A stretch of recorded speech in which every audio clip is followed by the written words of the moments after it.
Daniel Jackson. If he isn't bothered to do it, he won't do it at all.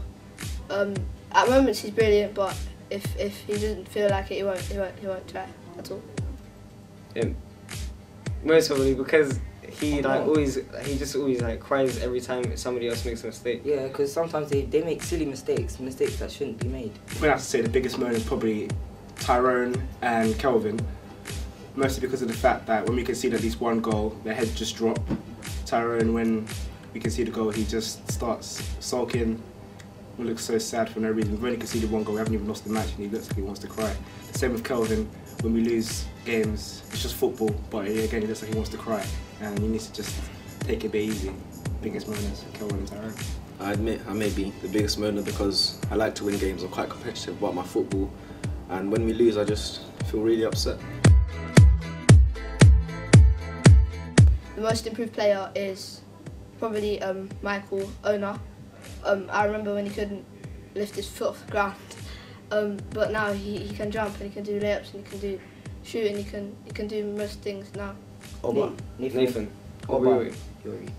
Because at the beginning of the season, right, he couldn't really make a layup, and he would always drive and use his strength to drive at the basket and just throw it at the backboard, and would only make he'll be lucky to get 2 points per game.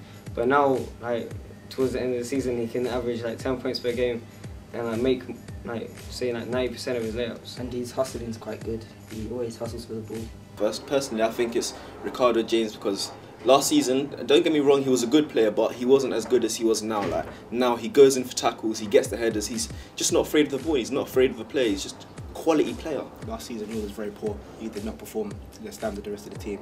He just wasn't doing it at all. But I think he's improved definitely this season. I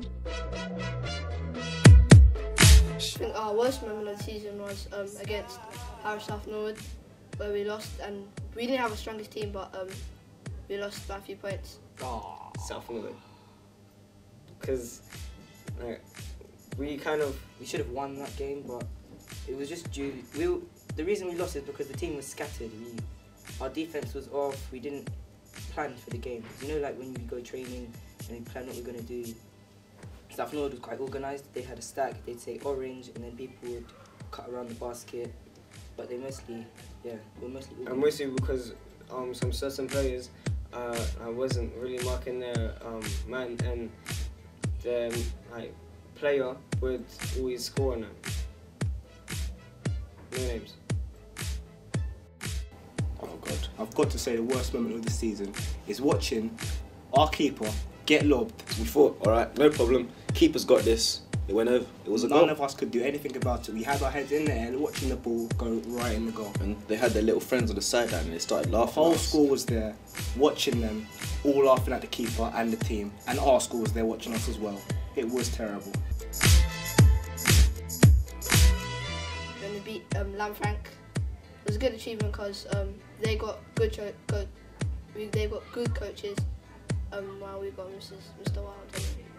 Very West Ham, when we kind of got promoted from B League to A League, when we were Lanfranc, and we beat them by about 10-15 points. And I scored the most points in that game. I scored about 10 points.